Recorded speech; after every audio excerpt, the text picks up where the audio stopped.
Hey, remember how socialism bad because Socialism creates bread lines. then what do we make of this? From the ground, you could see cars lined up everywhere at Fair Park. When you take a wider view from the air, the length of the line was as far as the eye could see, backed up onto the freeway. But for those in the line, they saw something else. I see blessings coming to us because we all struggling, and I appreciate North Texas helping us out. There we go.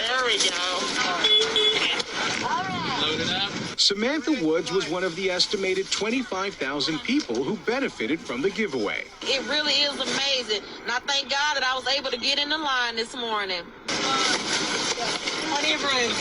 Each of them thankful, grateful, and very candid about how tough this past year has been. I haven't been working since December. March. Can't find a job. They cut off our unemployment.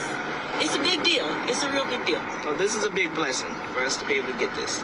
The food drive brought out several organizations, including the North Texas Food Bank, to distribute more than 500,000 pounds of food. It was a whole lot of people that pitched in on this. Like I said, me partnering up with the North Texas Food Bank and the Tarrant County Food Bank, Pastor Brown bringing in those volunteers in the Baptist Ministers Union. For those who showed up, there was really just one thing required of them. We have patience. We got patience. The ability to wait a bit, as so many others found themselves with the same need. It's a grim reminder of how much COVID has ripped people's livelihoods. But it's also proof that together, as humans, we can get through this. Thank you, North Texas. Happy holidays. With a little kindness. As I watched this local news story, I can't help but note that the tone is, boy, isn't it great that food banks exist? That means people get to have food.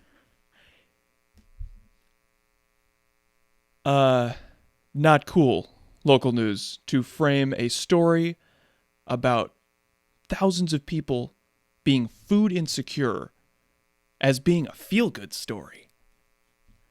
This is the kind of media story that reinforces and conditions people to just accept getting crumbs.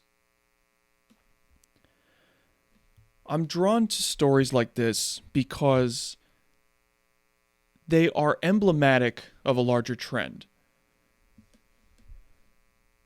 So 54 million people in a country of 328.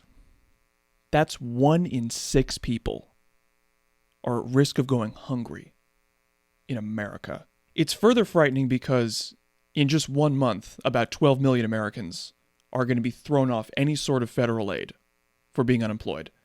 And already, in this story, where there are 25,000 people in line just to get food, quote, 40% of the folks coming through our partners' doors are doing so for the first time, said North Texas Food Bank spokesperson Anna Curian. The current system of means testing.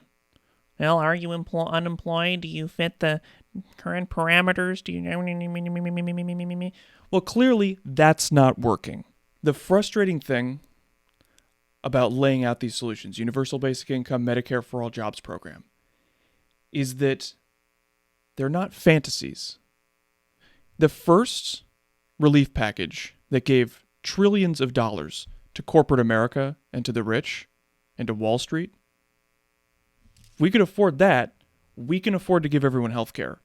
If we can afford trillions of dollars of tax cuts for billionaires and corporations, we can afford to give every American $2,000 a month for the duration of the pandemic. So it's a matter of choice that the politicians do not implement these programs. And it's not because the American people are against any of these programs. See all the Medicare for All polls here. Let's see, what do we have? We've got, I'm seeing over 2/3 of the country on all of these.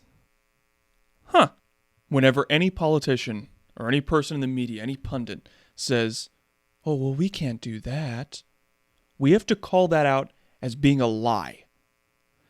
And when it comes to the media, we have to turn them off. Tune out the people that lie to us and say that we can't do great things in the wealthiest country in the history of the world. We went to the moon. We can give everyone health care. Unfortunately, with Joe Biden in office, I think we have about a 0% chance of getting a universal basic income or Medicare for all. I'm afraid that if Joe Biden does implement a jobs program, that it'll be tepid. It'll be a half measure. It'll be far too little to actually address the problem. Please support independent media by liking this video and clicking subscribe. This is Alien Perspective. Thanks for watching.